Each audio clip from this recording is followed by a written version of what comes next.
लगातार हम अलग अलग इंडस्ट्रीज की बात करें कि उसमें क्या इम्पैक्ट पड़ेगा, लेकिन फिलहाल ये एक्सक्लूसिव तस्वीरें देखिए। अमेरिकी उपराष्ट्रपति जेडी वेंस का काफिला, एक्सक्लूसिव तस्वीरें फर्स्ट इंडिया आपको दिखा रहा है। जयपुर से लाइव तस्वीरें जयपुर एयरपोर्ट से निकल चुकी हैं और जो तस्वीरें आपको दिखा रहे हैं वो देखिए रामबाग का जो रूट है वहां पर सहयोगी जियाउद्दीन लगातार हमारे साथ बने हुए। जिया, अभी काफिला नजर आ रहा है, अपडेट लेना चाहेंगे?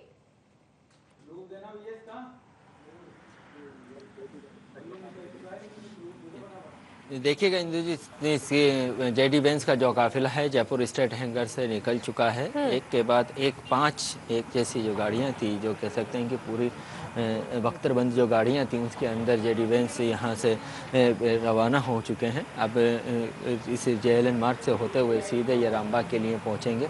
तमाम जो सुरक्षा अधिकारी हैं उनकी तमाम जो गाड़ियाँ हैं, कह सकते हैं कि जो स्पेशल फोर्सेस हैं अमेरिका की, उनकी जो गाड़ियां हैं वो भी यहाँ से रवाना हो चुकी हैं।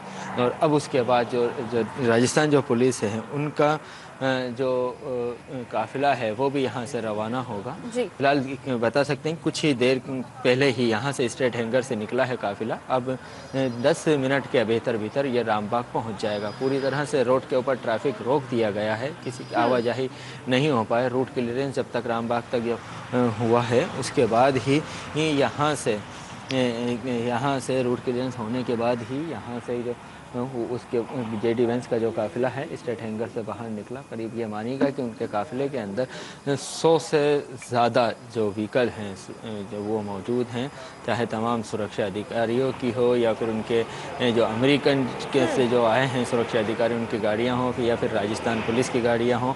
और अगर जयपुर पुलिस की उस रूट की बात की जाए तो जिस रूट से वो गुजरेंगे जयपुर एयरपोर्ट से स्टेट हैंगर से लेकर रामबाग तक, तो वहाँ पे चप्पे चप्पे पुलिसकर्मियों की तैनाती की गई है। 2,500 से ज़्यादा पुलिसकर्मी यहाँ पे लगाए गए हैं। 7 से ज़्यादा आईपीएसओ की ड्यूटी है, आरपीएस की ड्यूटी है और ड्यूटी मजिस्ट्रेट भी प्रशासन की तरफ से लगाए गए हैं। अलग अलग एरिया की जिम्मेदारी दी गई है ताकि किसी तरह से दौरे के अंदर कोई व्यवधान ना हो सके। फिलहाल आप देख सकते हैं कि जो आखिरी गाड़ी होती है एयरपोर्ट के अंदर, कारकेड के अंदर, वो आखिरी गाड़ी भी अब जयपुर एयरपोर्ट से रवाना हो चुकी है। जयपुर एयरपोर्ट के जो स्टेट हैंगर है उससे तमाम काफिले के अंदर जो मौजूद जो गाड़ियां थीं वो निकल चुकी हैं रामबाग के लिए। जी बिल्कुल जिया, तस्वीरें भी दिखा रहा है पूरा काफिला, जो तमाम गाड़ियां हैं वो यहाँ पर नजर आ रही है। सिक्योरिटी की बात करें तो जिया, कितनी एजेंसीज, कितनी टीम जो है उनकी सिक्योरिटी में, क्योंकि अमेरिका से भी टीम आई है, और अगर बात करें राजस्थान पुलिस की वो भी यहाँ पर लगी हुई है, इसके अलावा और कौन कौन?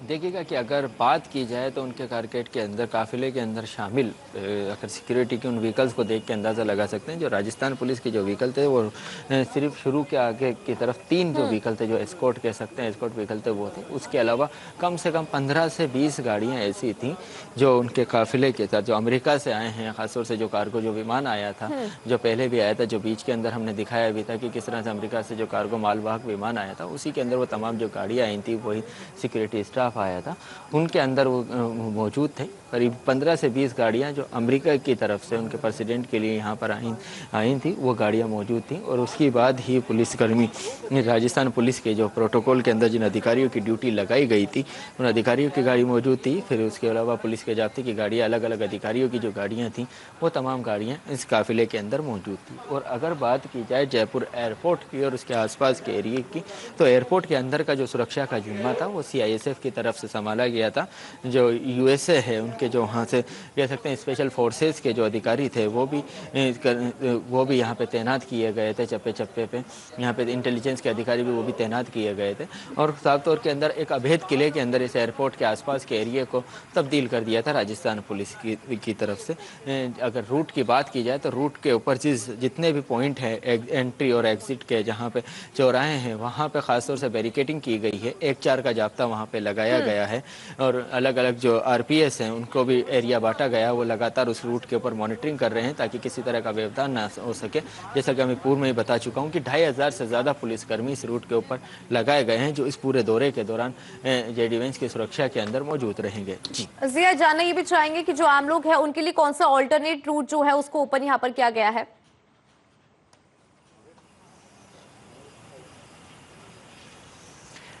चूंकि देखिएगा कि जेडी वेंस के दौरे को लेकर ये करीब 1 घंटे तक का ये कहा गया था कि जो स्टेट हैंगर से लेकर एयरपोर्ट अपने रामबाग तक का जो मार्ग है वो पूरी तरह से बंद रहेगा। तो करीब उसके लिए अल्टरनेट जो समानांतर जो मार्ग हैं, कह सकते हैं टोंक रोड हो या फिर जगतपुर वाला जो रोड हो, अलग अलग रोडों को उन्होंने शुरू किया गया है प्रशासन की तरफ से। लेकिन 1 घंटे की नीज पर ट्रैफिक डाइवर्ट रहेगा, पूरी तरह से बंद रहेगा।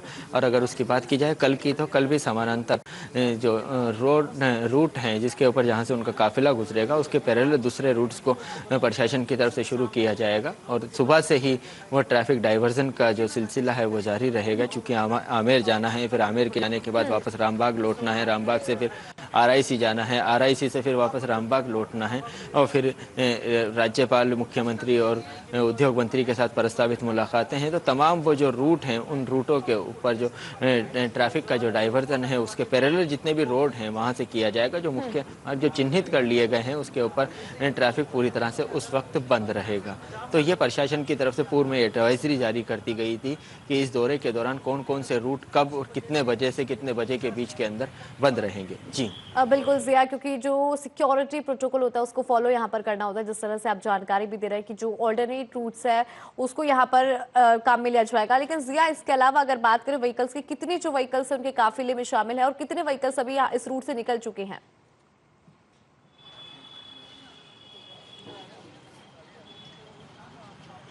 देखिएगा कि एक अपडेट ये दे दें कि काफिला लगभग रामबाग पहुंचने वाला है।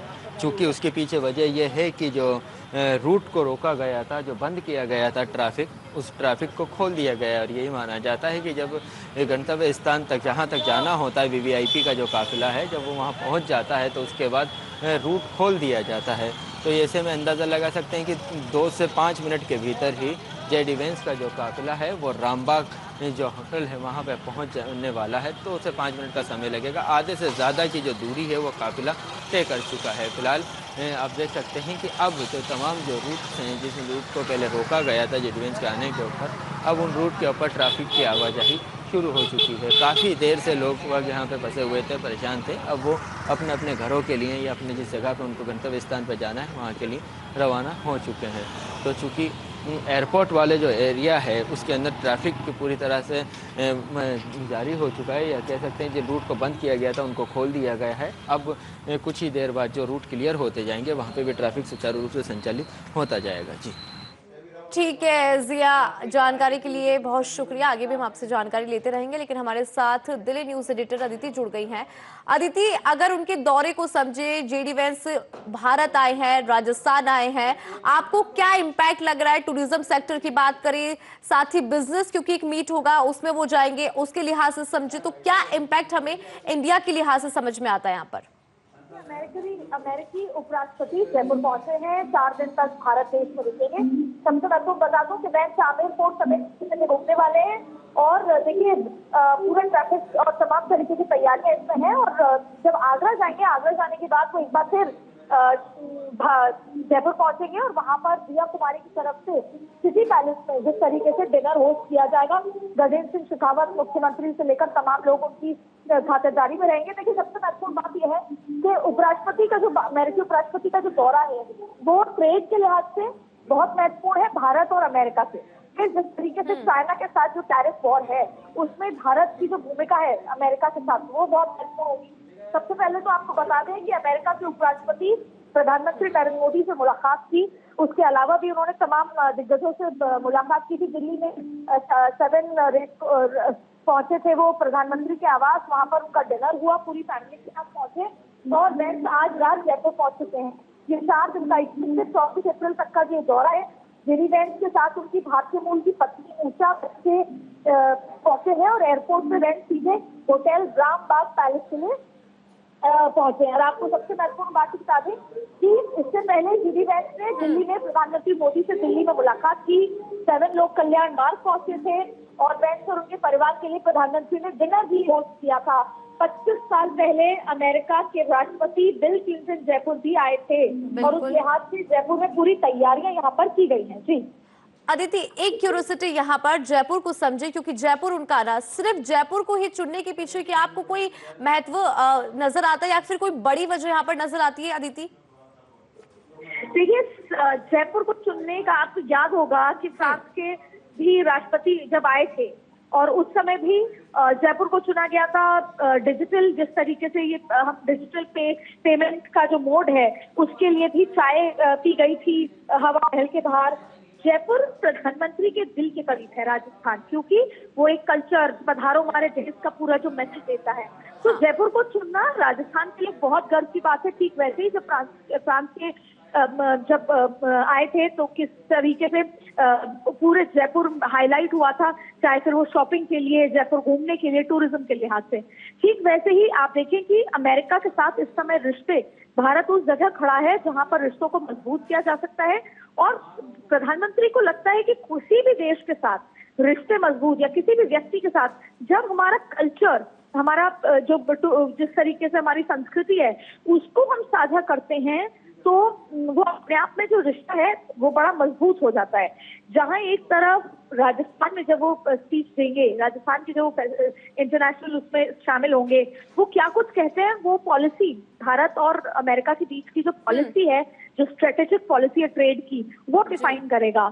आज जब प्रधानमंत्री से मुलाकात हुई तब भी किस तरीके से आगे बढ़ना है, इकोनॉमी बूस्ट करनी है दोनों देशों को एक साथ, दोनों देशों के उत्थान और ग्रोथ की बात करनी है। उसमें अगर कल्चर का तड़का हो जाए, उसमें अगर संस्कृति का तड़का हो जाए तो वो अपने आप में बेहद महत्वपूर्ण हो जाता है।